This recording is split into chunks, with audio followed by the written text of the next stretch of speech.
Hello and welcome to the True North Show. I'm your host, Megan North, and I'd like to thank the sponsors of the show, Quantum Awakening, Beth Lewis, Anne C. Clark, and our lovely guest who paid to be featured on this episode.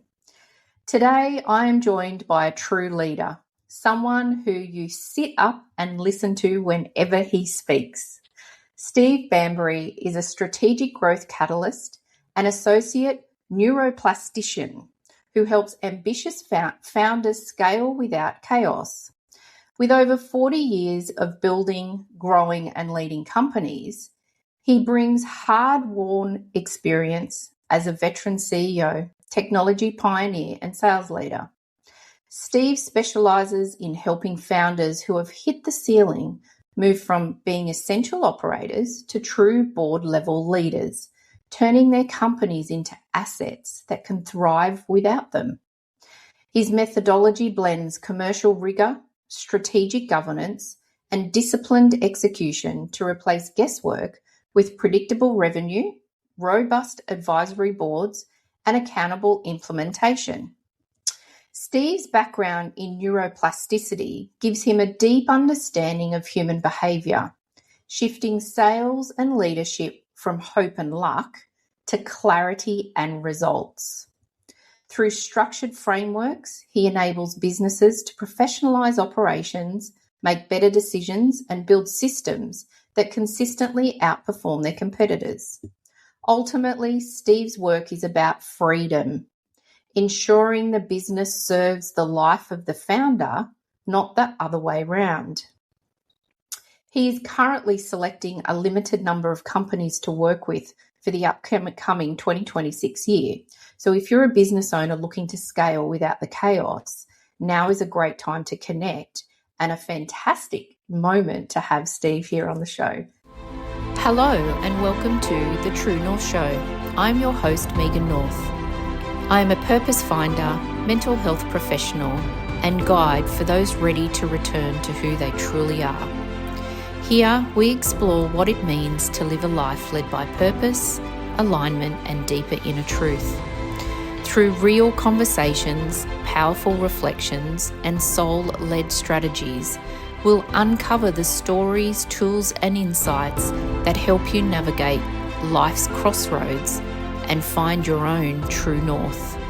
So whether you're in the middle of a transformation, seeking clarity, or just curious about what's next, you're in the right place. Let's dive in. Your path starts now. Thank you for joining me. Oh, thanks, Megan. It's lovely to be here. Privilege and a pleasure. Oh, thank you. So I'm going to go against my usual first question, and I'm going to ask you about neuroplasticity. So can you explain what it is, and then how do you weave that into the work that you do with your clients? That's a great question. So neuroplasticity is the practical application of neuroscience. Neuroscience is one of those new sciences that we've really started to understand, I guess, in the last 30 to 40 years, so much more about how the brain behaves and how it operates. Right. So like I say, the practical application of neuroscience, so understanding human behavior is something I've been passionate about for a long time now. I recently, a couple of years ago, I did a course in neuroplasticity. I was introduced to Professor Justin Kennedy, who is the founder and CEO of the International Organization of Neuroscience.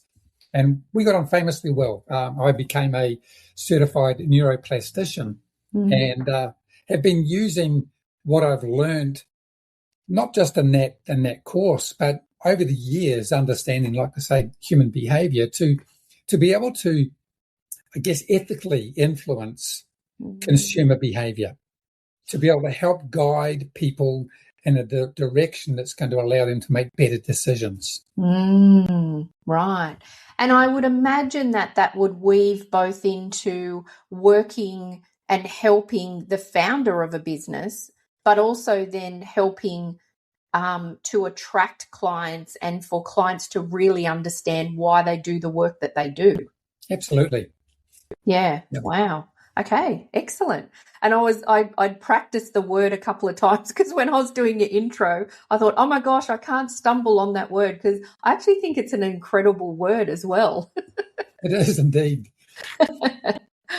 Okay, so thank you for that. And I think that will still weave through our conversations anyway. So at the moment, I know that there's some change happening, and we'll dive a little bit deeper into that a little bit later in our conversation. But for the moment, what was the defining moment that led you to pursue your true passion and purpose? When did it all start, and how did it come about? Well, that's a great question, Megan. Look, for a long time now, I've been aware that happiness doesn't necessarily come from what we think society wants from us. We tend to place our sense of happiness on what we think society's, how they're going to judge us. The car that we drive, the clothes that we wear, the house that we live in. Yeah, because that's our perception of how others see us. Yeah, I guess the big moment for me was back in 1987. I was living in the UK at the time, and I'd joined a company. And I was on a fast acceleration path with that company. I'd been promoted a number of times in a very short space of time. And I was offered a role, an international role for them down in the Channel Islands to set up a new operation for their business. I was only young at the time, only in my early 20s. And I'd become, I guess, very successful in my own sense of success. I was doing it. We were about to sell our home and buy a bigger home. I'd just purchased a new car, so I was on that treadmill.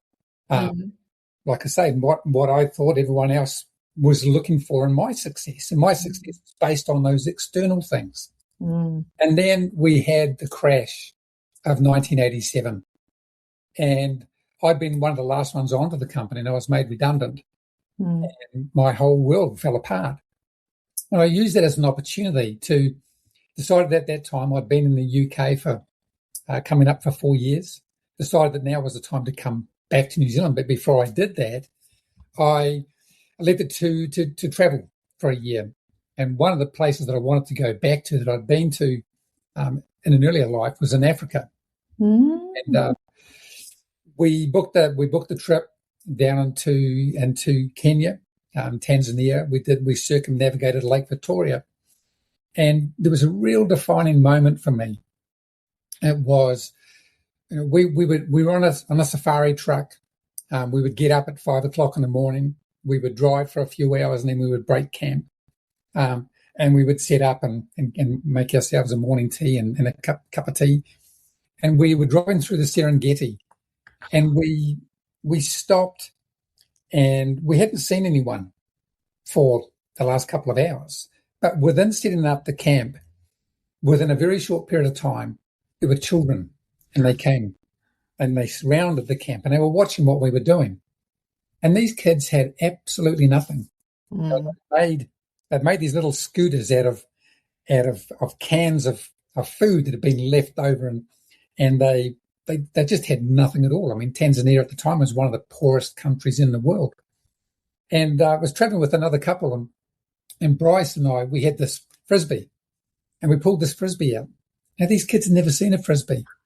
And we started throwing this Frisbee around, and they just thought this was magical.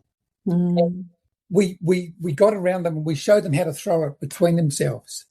And I remember the pure delight on their faces, the absolute joy that they had from something as simple as a little wee round plastic thing. Yeah. And it made me realize that, happiness and joy wasn't determined by how much money we had in the bank.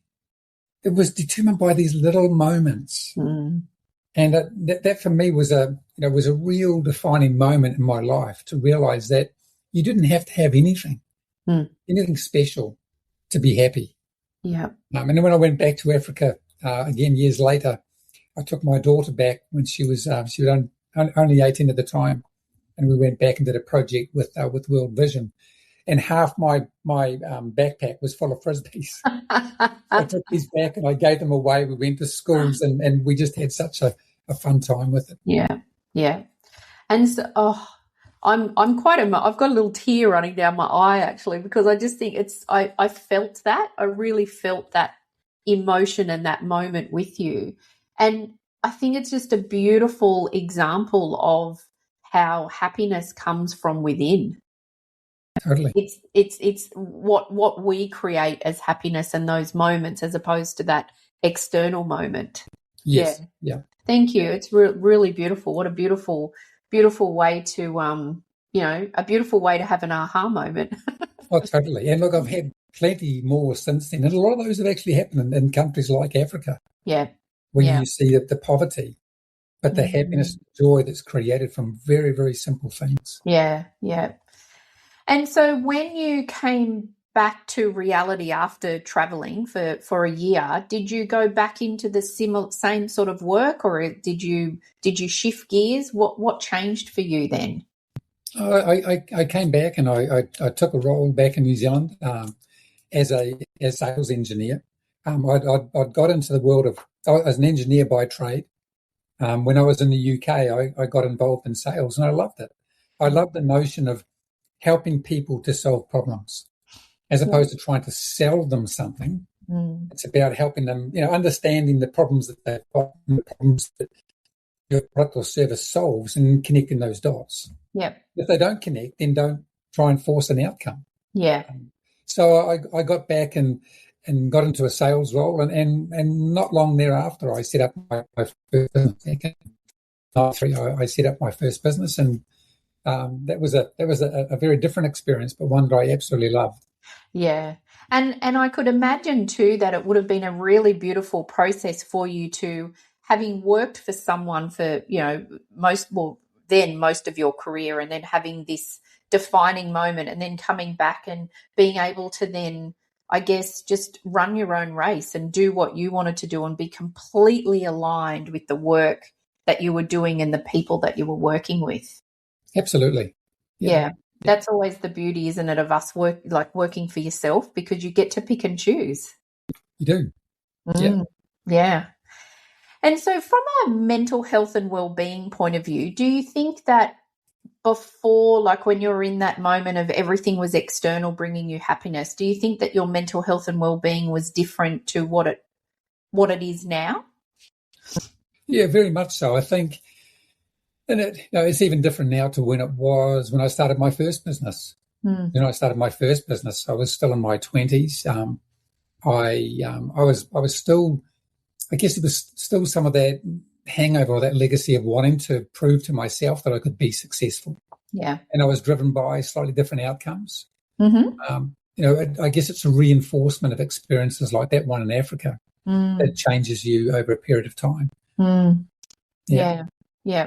And so with the work from your first business to even now, like, has it changed? Like what sort of things have changed for you in the work that you've done?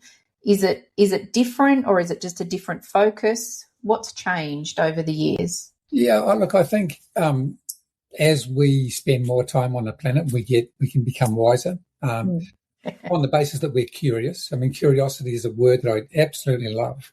I'm always curious, always trying to learn new ways, better ways of doing things, not being attached to a particular way of doing things. And not being attached to a particular point of view. So you're always learning, always growing. So I think that as I've got older and spent more time in business, I've learned some things. And for me now, it's about giving back. It's about having the opportunity to share some of those experiences, good and bad. We don't always get things right. We don't have to get things right all the time. And some of those greatest lessons that you get in your life are learning ways not to do things. Yeah. And they're great teachable moments then for your clients and for people that you work with as well. Absolutely. Yeah. And so from a mental health and well-being point of view now, like, what sort of things do you do? Are you active? Are you a meditator? Do you journal, or do you do any non-traditional things? What sort of things do you do to make sure that your mental state is always tip-top? Yeah, look, very much so. For me, there's some practices that I follow. I'm a big fan of Robin Sharma. And Robin has written a number of books now. The Leader with No Title, The Monk Who Sold His Ferrari, the 5 a.m. Club.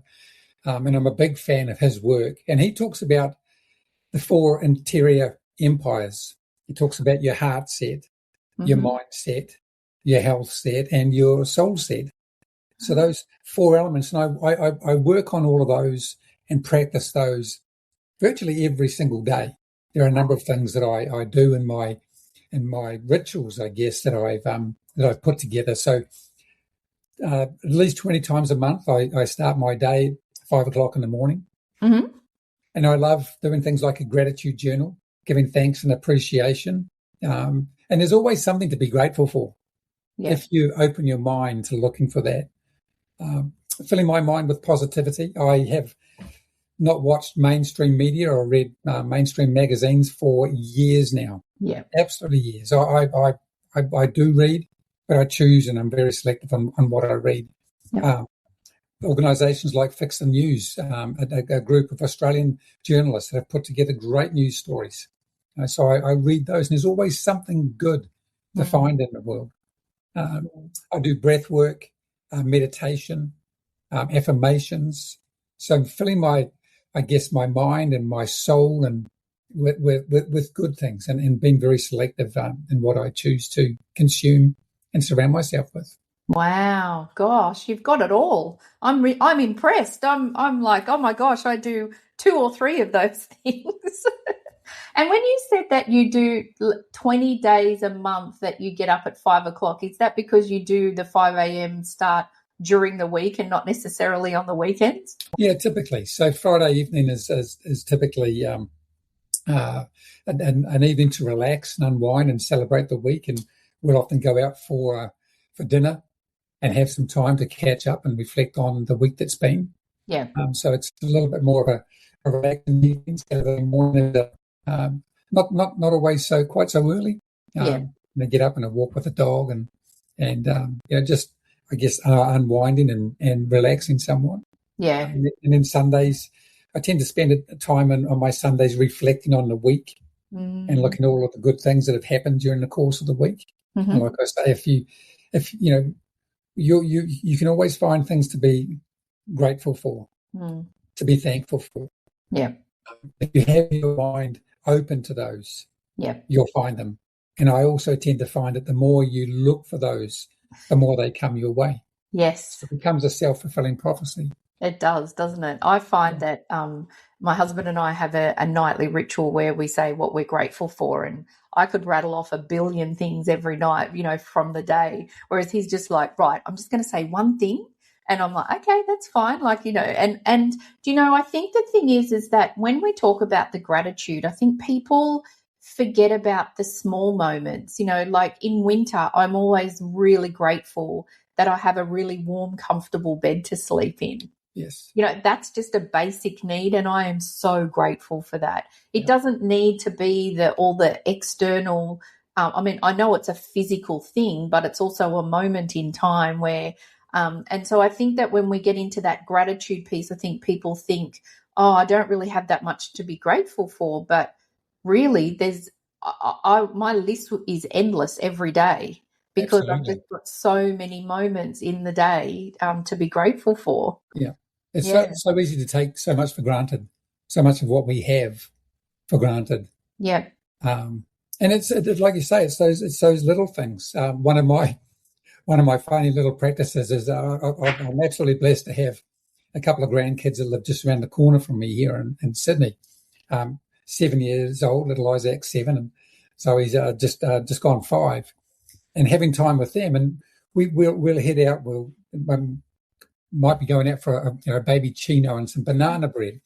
We cross the road, get to a pedestrian crossing, and cross the road, and the cars stop for you. As they, legally they're obliged to stop. Yeah. But I've taught the kids that every time you're crossing and the cars stop for you, to look at the driver of the car, to make eye contact, and to wave out and say thank you.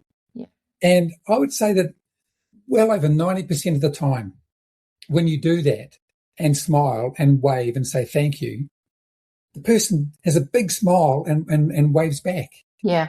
And it's just such a simple little practice. When you smile and acknowledge and appreciate, it comes back to you in bounds. It's like that's one of the fun little practices that we have. And it's always, don't forget to thank the car or thank the bus or thank the truck driver. Yeah, yeah. And it's so funny because I do that too. When people stop for me at a pedestrian crossing, I always thank them.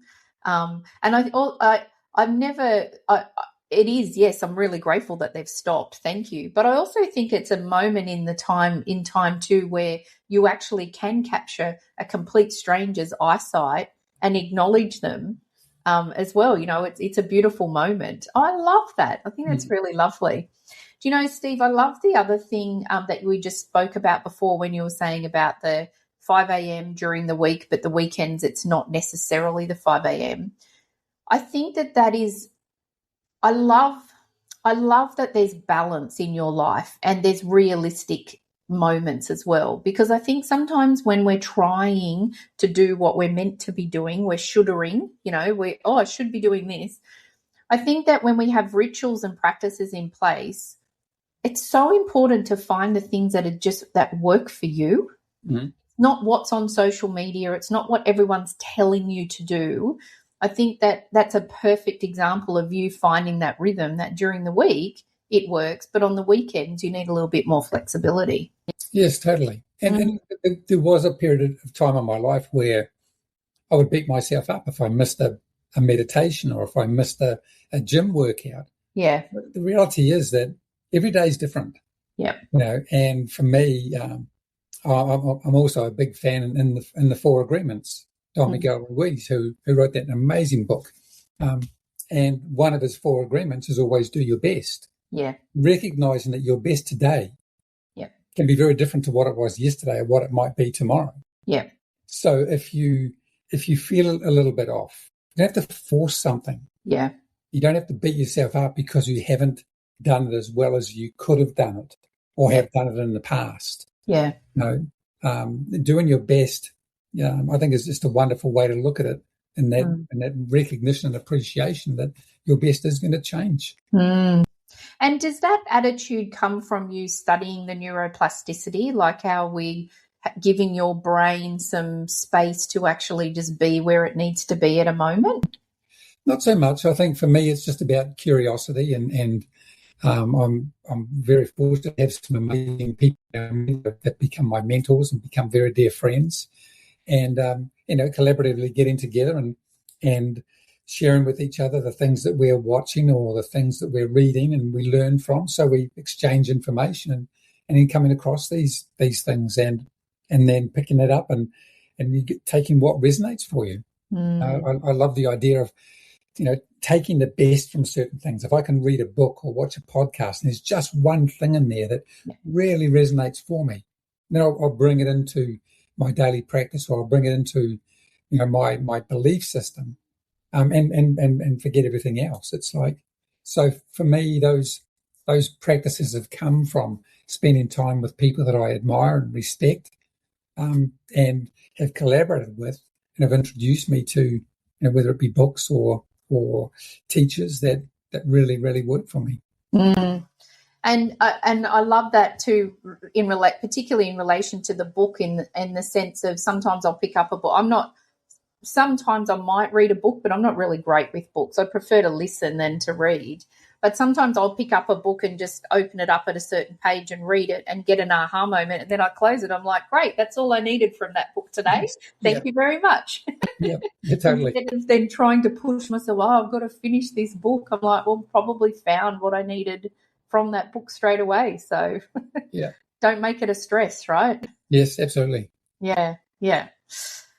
I would love to understand is, if you were sitting with someone who was just starting out and they wanted to explore their passion and their purpose, what advice would you give them?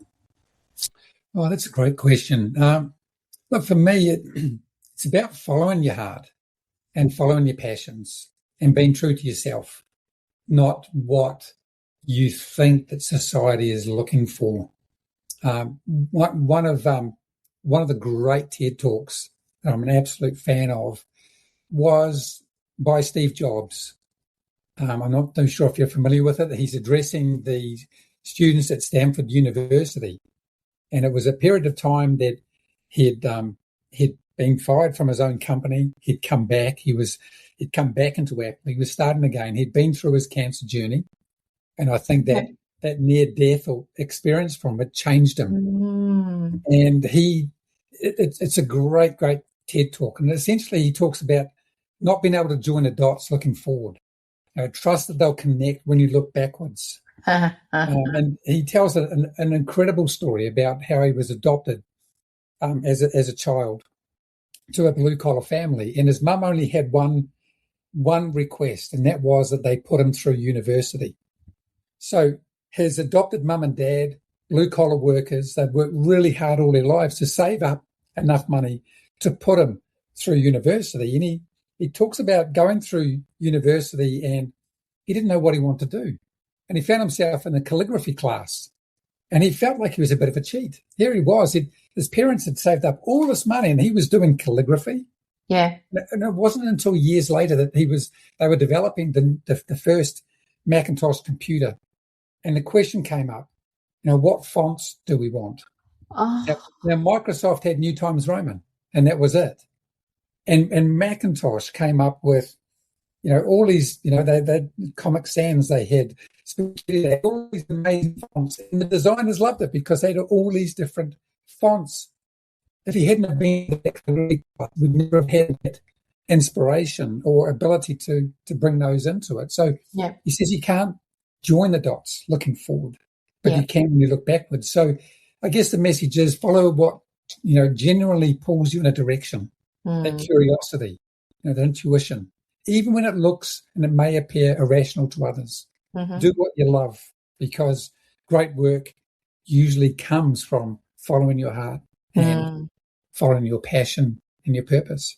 Yeah, beautiful. I love that. I think one of the other things that I often talk to people about too is, keep your inner circle quiet and close. Like, don't tell 100,000 people what you're about to do. Just tell the couple of people that are in your circle that you trust, because you're going to get, if you tell 100,000 people what you're going to do, you're going to get 100,000 opinions. And then you could start really doubting yourself. Whereas if you've got a couple of people around you that you really trust, I think sharing those things with them, people who will still challenge you as well, but then you can just quietly chip away and follow a path of wherever it's going to take you.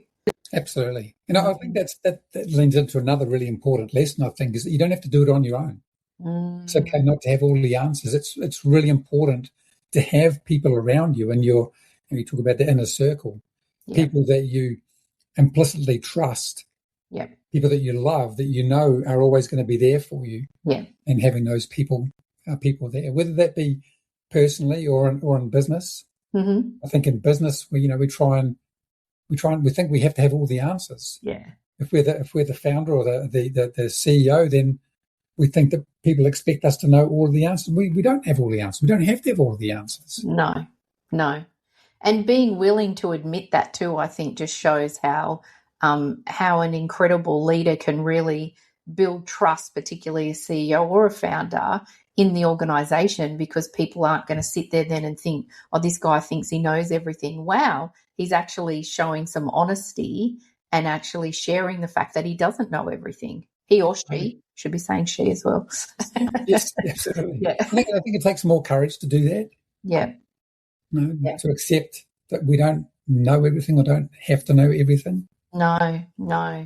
And it'd be, if you thought you knew everything, then there would be no curiosity in your life. You wouldn't ask questions. It'd be quite boring, actually. Yeah. So one of my usual questions, so I'm really going off script here with you today, Steve. So one of my usual questions is, has your path to pursuing your true passion and purpose evolve over time? But given recent events of you having made an interesting move and firing yourself from Growth Partners, the company that you've been working with for a long time, and that a company that you co-founded, so you fired yourself. So can you share with us what's prompted this and what's next for you? Yeah, it's an interesting one. It's a fairly recent move, and it's a tough one. You start your own business and you found something and it becomes your baby. I guess you become very, very attached to it and taking it on a journey. But for me, it was like Growth Partners has done some incredible things. We've got developed a proven methodology to help companies to grow. But I've also come to the realization that the biggest bottleneck for ambitious, business owners, small, medium enterprises, isn't just the marketing side of it. It's much broader than that. Excuse me. And I've had my own business now for over 33 years, and I've got a much wider experience. Mm-hmm. I've learned some things. I've learned a lot of ways that work, and I've learned ways that don't, and been able to bring those into my methodology. Excuse me. Just take a drink of water here. So that wider experience, I'm now able to be able to share with business owners. I wanted to make sure that Growth Partners was in a place where I was comfortable to hand it over to my business partner, who's now leading the company and running the company.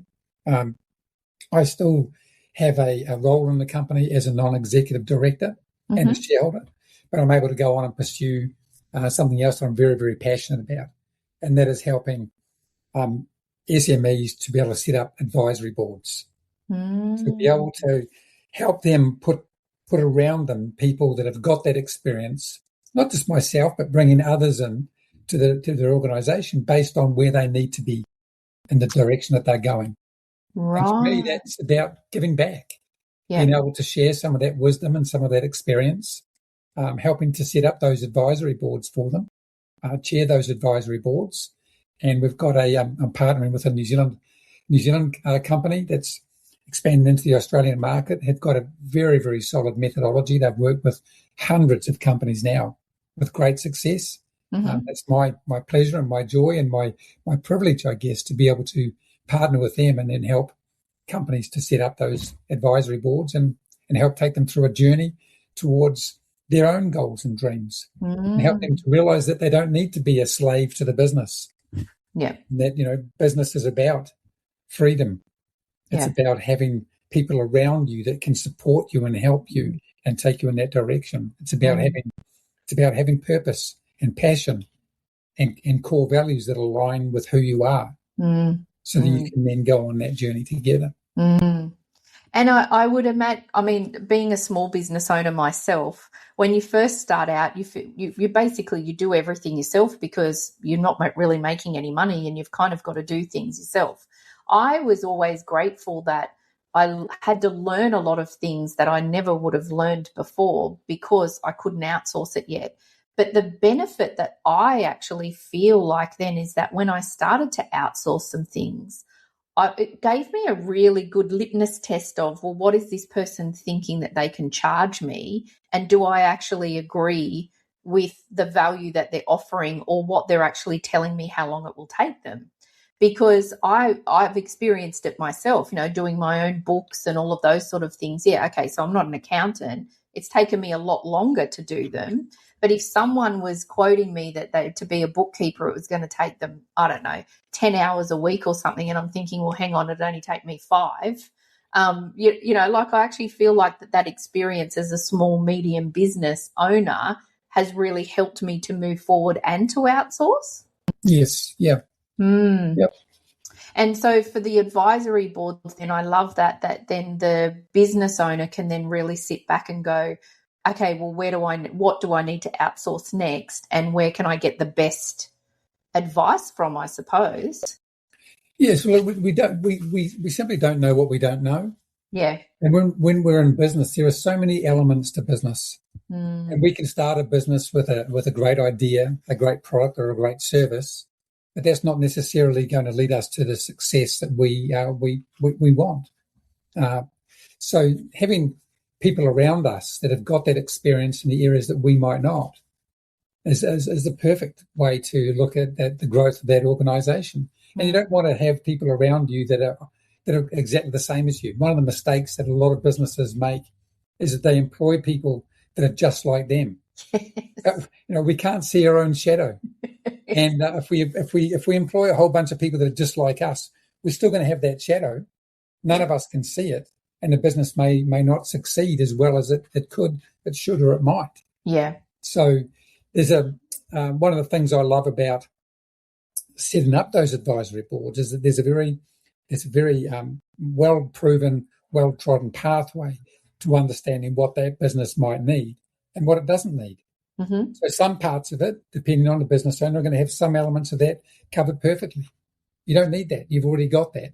But where are the gaps? Where are the things that are holding you back? What are the things that you don't know that you can bring into bear that are going to give you that freedom to focus on the things that you are really good at, that you enjoy doing, where you ultimately add the most value, and where are the areas that you do need assistance from others that have got different skills. Wow. That for me is really, really exciting. Yeah. And there's a wonderful Dan Sullivan from Strategic Coach. He's been coaching entrepreneurs now for I think over 40 years, and he's got a wonderful saying that says who, not how. You don't need to know how to do things. You just need to know the right who's. Who are the people that know how to do that better than anyone? Finding them, bringing them into your organisation allows you the freedom to do the things that you love and that you're really good at. Wow. And so do you think that this new adventure that you're about to step into, do you think that this is your new passion and purpose? Or do you think it's just an elevated version of what you've been doing over the last 40 years? Look, I was writing in my journal this morning, and I wrote down that it just feels like everything I've done in my life, in my business life, and my personal life has brought me to this moment. And I feel absolutely privileged now to have had those experiences, those successes and those failures that have been on that journey to allow me to share with others in the hope that they can follow their passion and their purpose and achieve their goals and their dreams. And I think, it just feels so right. It feels like I was born for this moment. So, to answer your question, I am so excited about this next phase of my life.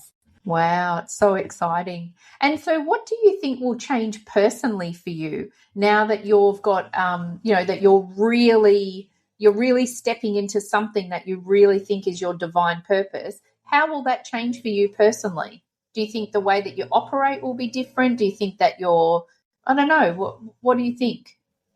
Yeah, look, I think there's going to be a lot of change for me over the next year, being able to take time to be able to find those companies that I feel really comfortable and confident are a good fit for me, because not everyone's going to be the right fit.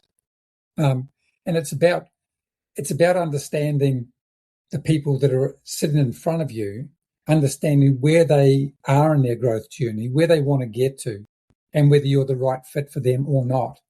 And then being courageously honest with yourself and with others to be able to say to them, look, no, we're not quite right. Whether they're not quite ready, or the skills that I have aren't the skills that they really need to go to that next level. And then being able to connect them with people that might be able to help them in that regard. That's what I love about the world of selling, is that so many people think that selling is about trying to sell something to someone, selling them something they don't need or they don't want. And that's just completely foreign to me. I mean, why would you do that? Yeah. It's about truly understanding the person in front of you and whether you can help them or not. And for me, that's awesome. I love that idea of being able to work with a number of leaders that are wanting to go on that journey and helping them to achieve their goals and their dreams, because that's what I'm truly passionate about. Accelerating, for me, it's about accelerating the impact of purpose-led organisations. And I've got the real opportunity to be able to do that over the next few years. And what sort of feelings do you, when you're working with an organisation and individuals, and you see them really growing and expanding and achieving what they want to achieve, what how do you feel? Like, how does it actually make you feel? It's just an unbelievable feeling. It's it's the same. It's the same journey to the grandkids. The privilege that you have to be able to spend time with them and help shape themselves to become better humans on the way forward. It's the same in business. Yeah. If you can help to work with people that have got a purpose-led foundation, if they've got the right mindset, if they're doing meaningful work that's making a positive impact on other people or the planet, then for me that's such a joy and a privilege to be able to help them on that journey to become better versions of themselves and to make a meaningful impact on the world. That's something that I'm very passionate about, and something that I love to be able to see people grow. People talk about growth, but ultimately organisations will grow when the people in those organisations grow. So helping people to grow is fundamentally important to helping organisations to grow and make that impact. Yeah, I love that. I'm a little bit the same with the clients when I work with them and help them uncover their passion, their true north. It is just such a beautiful, joyous, I don't know. I was asking you because sometimes someone asks me and I'm like, I don't really know how many words I can use. It's joy, it's excitement, it's passion, it's, it's victory that I feel for these people. And it's a privilege as well. It's Absolutely. A real privilege to work with people to help them on whatever journey that they're on. Yeah, it's really beautiful, really beautiful. Have you got in over your career, is there one client in particular that you ever worked with that really blew your mind and you just had like such an incredible, joyous experience working with them? Oh, that's a tough one. It's pretty hard to single that down, I think. I think if I look back at my early career, the first company that I founded, being able to bring people into that organisation and allow them to achieve goals and dreams that they didn't think they could achieve. To be able to show them a pathway to a high level of success to where they thought they could be. So often we place, that glass ceiling on where we think we can get to. Yep. And we hold ourselves back unknowingly because we think that that's all that we're capable of. Yeah. But there's so much more inside of us. We've just got to unlock that through belief, through that trust, through sharing and helping others to be curious about themselves. So I love in organisations being able to understand, the goals and the dreams of not just the founders and the owners, but the people within those organisations, and that allow them to go on a journey that sees them achieve way more than they thought possible of themselves. Yeah. So I think it's really hard to narrow it down to any one in particular. Yeah.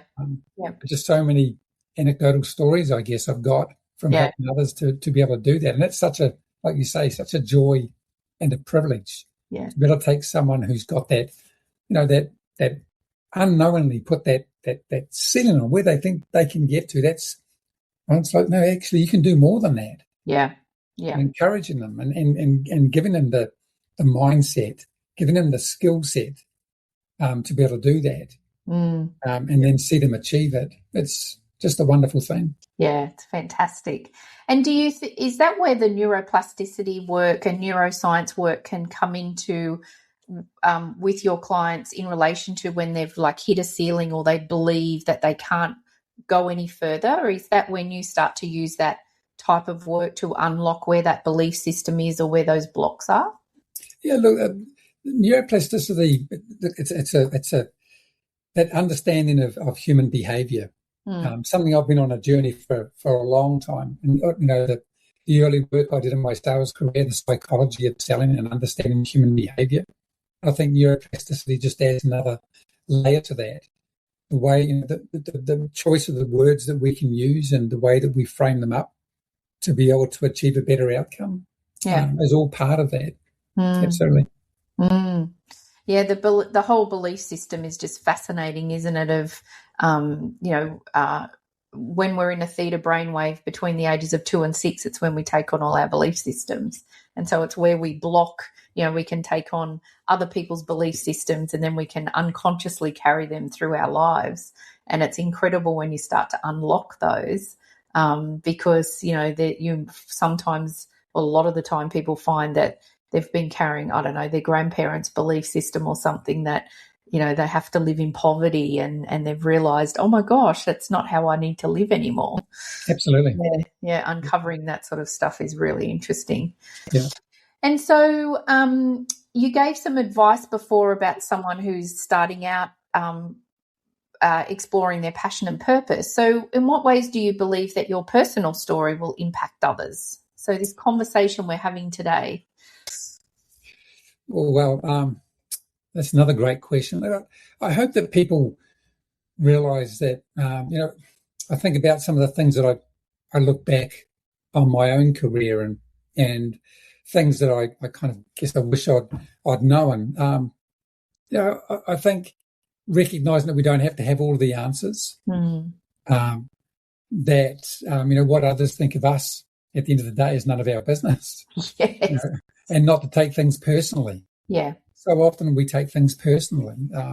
So I think if, you don't have to die at your desk to be successful. Hard work is important, but not hard work at the sake of family.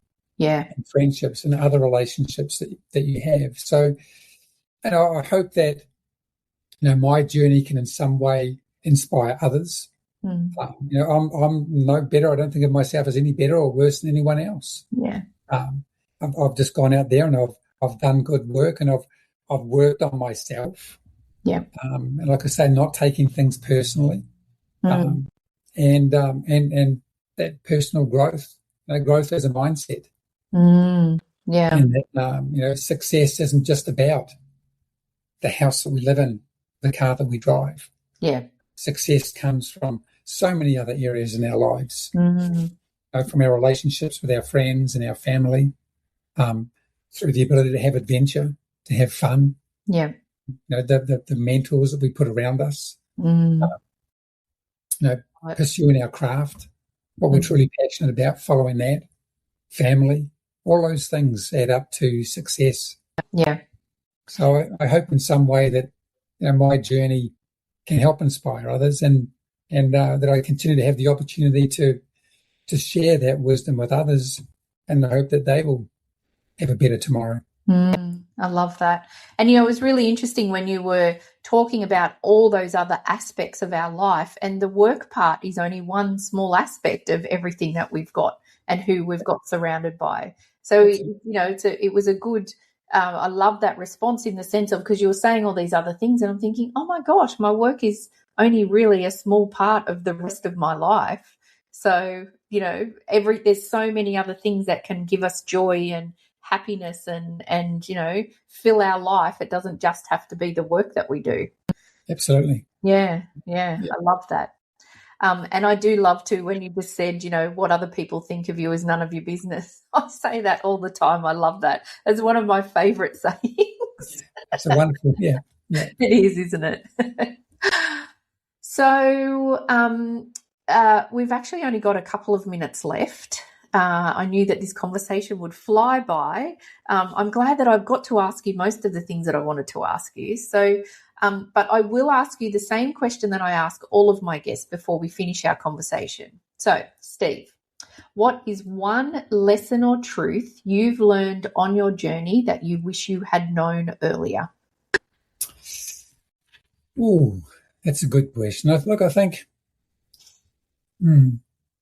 it does come back to that, not getting caught up in the opinions of others, and not looking for external happiness so much as that you need to be content and happy with yourself.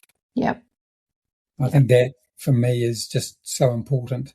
That facade or that mask that so many people put on because they feel that that's what they're going to be judged by, and they're afraid to bring that mask down and show them their true selves. Yeah. And I think it's just so important to not have that mask, to be prepared to be vulnerable. Yeah. Because in that vulnerability, that's where you get real human connection. You know, in a world now with, you know, AI and technology everywhere, there's still a really important part for that true human connection. And we can really only connect with others if we're prepared to be vulnerable. We're prepared to accept the things that we don't know. If we're prepared to say, I made a mistake, and not be afraid of doing that or being that, because it's human. Yeah. And doing that, we make that connection and that human connection to help us to grow. So I've been pursuing that for a long time now, and I think we can still get better at it. Yeah. I think knowing that earlier in life, I think, is one of the great gifts that we could give ourselves. Yeah, I love that. That's really beautiful. Wow, what a way to sum up our conversation. Thank you. Thank you so much for joining me today. I knew that our conversation would be wide and varied and steeped in a lot of knowledge, but I'm just really grateful to have spent this time with you. I feel really privileged to have heard all of your background and your experience and just everything that you shared. So thank you so much. Well, thanks for having me. I can't believe that time's flown by so quickly. It's a sign of a good conversation, isn't it? It is, definitely. Thank you for joining me on this episode of The True North Show. I hope today's conversation brought you closer to your own sense of purpose and reminded you of the power you hold within. If this resonated with you, I'd love for you to subscribe, leave a review, or share it with someone who's also walking the path of becoming. To continue the journey, head over to megannorth.com. You'll find resources, support, and ways to work with me one-on-one. Until next time, keep trusting yourself, following your intuition, and taking one aligned step at a time. Your true north is never lost. It's just waiting for you to come home.